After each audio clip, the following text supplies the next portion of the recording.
News headlines 13th June 2021.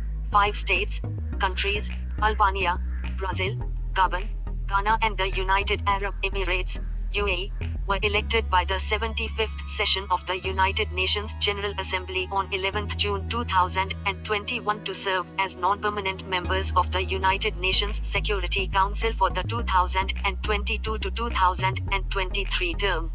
The 5 new members elected this year will begin their terms on 1st January 2022 and serve until 31st December 2023. The United Nations Security Council is a body of 15 members, 5 of which are permanent and have veto power: the United States, United Kingdom, France, Russia and China. The newly elected 5 will join India, Ireland, Kenya, Mexico and Norway, the other non-permanent members. Reports the United Nations News. Life-saving COVID-19 vaccines should be considered global public goods, the United Nations Secretary-General Antonio Guterres told on Friday 11th June 2021, at the G7 summit of leading industrialized nations taking place in the United Kingdom. MR. Guterres said he was encouraged by the announcement made ahead of the G7 by the International Monetary Fund, IMF, together with the World Bank, World Health Organization, WHO, and World Trade Organization, WTO, regarding a $50 billion program to support vaccination delivery in developing countries. He is happy by the recent announcements of the United States and United Kingdom to donate more than 500 million doses to nations least able to afford them. Reports the United Nations News. The Group of 7, G7, richest democracies sought on Saturday 12th June 2021 to counter China's growing influence by offering developing nations an infrastructure plan that could rival President Xi Jinping's multi-trillion-dollar Belt and Road Initiative. The G7 is the world's 7 wealthiest democracies. G7 includes the United States, Canada, Britain, Germany, Italy, France and Japan. G7 meeting is being held besides the corona pandemic. Globally, more than 175 million people have had the COVID-19 infection since the outbreak began, with over 3.7 million COVID-related deaths, according to America's Johns Hopkins University. The G7 leaders' plan, known as the Build Back Better World (B3W) initiative, will provide a transparent infrastructure partnership to help narrow the $40 trillion needed by developing nations by 2035.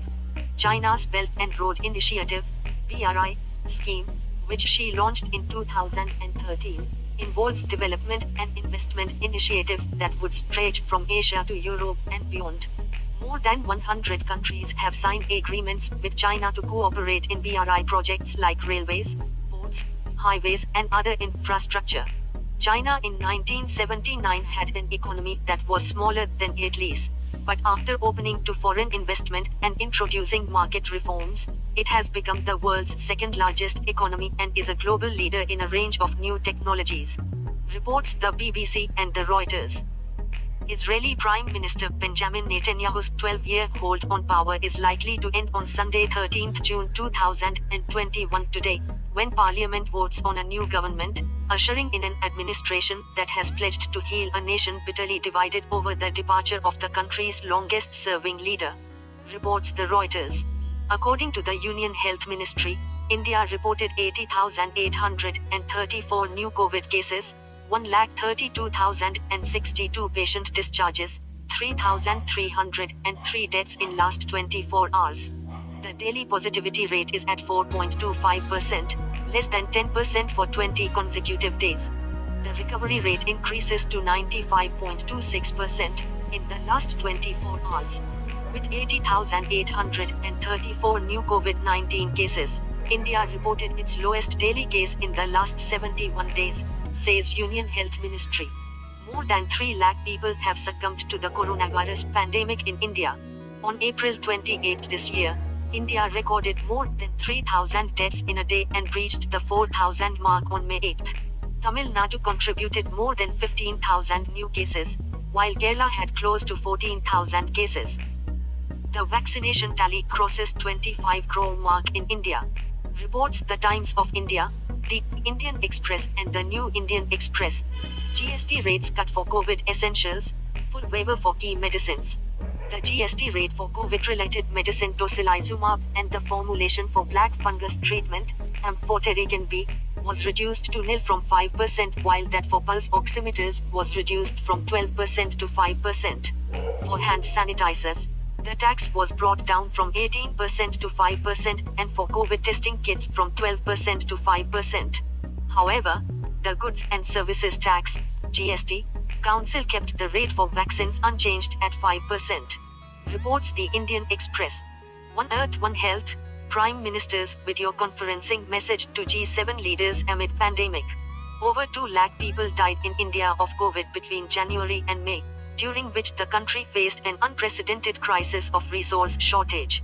The country received aid, including oxygen cylinders and regulators, from several countries like the US and Canada. India was invited to the 2019 summit as a goodwill partner. Reports the NDTV. Covishield vaccine produced more antibodies than Covaxin, according to a preliminary study by Coronavirus Vaccine-Induced Antibody Titer, COVAT, involving healthcare workers, HCW, who have received both doses of either of the 2 vaccines. Seropositivity rates to anti-spike antibody were significantly higher in Covishield recipient compared to Covaxin after the first dose, the study claimed. The study is a preprint and has not been peer-reviewed, so it should not be used to guide clinical practice. The conclusion of the study said that both the vaccines have shown elicited good immune response. The study said that both vaccines Covishield and Covaxin elicited a good response after 2 doses, but seropositivity rate and median anti-spike antibody were significantly higher in Covishield. Reports the Asian Age. Thank you. Please subscribe free to iIntelligence News to get updated important news regularly. Also, like and share if you find our videos really useful and informative. Thank you again. We'll see you back in the next update.